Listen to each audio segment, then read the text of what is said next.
You are listening to the Daily Gospel Reflections with Sister Cloth. This podcast is brought to you by the Paulines Multimedia. It is our mission to bring the Word of God to all peoples through sounds and images, voices, and music.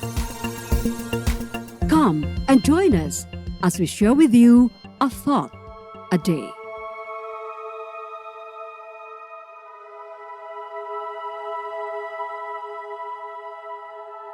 A reading from the Holy Gospel according to St. Matthew chapter 8, verses 18 to 22. When Jesus saw great crowds around him, he gave orders to go over to the other side. A scribe then approached and said, "Teacher, I will follow you wherever you go." And Jesus said to him, "Foxes have holes and birds of the air have nests, but the Son of Man has nowhere to lay his head." Another of his disciples said to him, "Lord, first let me go and bury my father." But Jesus said to him, "Follow me, and let the dead bury their own dead." Hi there! Thanks for your presence and for joining us in today's reflection. Many of us know who the scribes and Pharisees are in the Old Testament. These teachers were well versed in the law of Moses and the number one critics of Jesus. The scribes in particular were professional experts who figured prominently in the ministry of Jesus. But look what today's gospel says. A scribe then approached Jesus and said, "Teacher, I will follow you wherever you go." What an amazing show of commitment to Jesus, and what a powerful statement from an expert of the law. The scribe calls Jesus a teacher and says that he was willing to follow Jesus wherever he goes. How did Jesus respond to this gentle man? I'm sure he was delighted knowing that this scribe was one of a kind, and yet Jesus' reply was non-committal.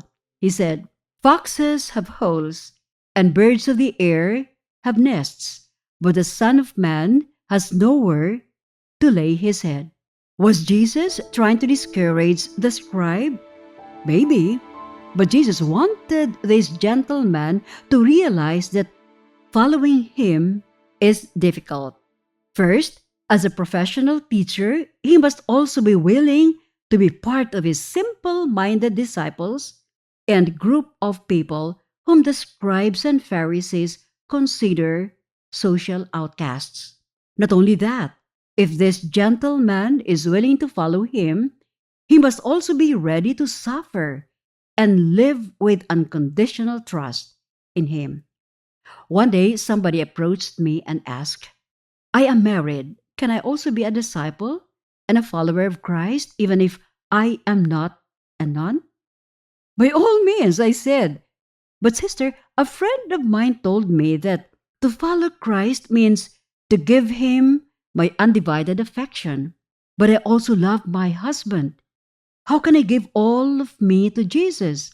My simple answer was, while it is true what St. Paul says to the Corinthians, one who is married is concerned about the things of the world and how to please her husband, it doesn't mean that you will have no more time for the Lord.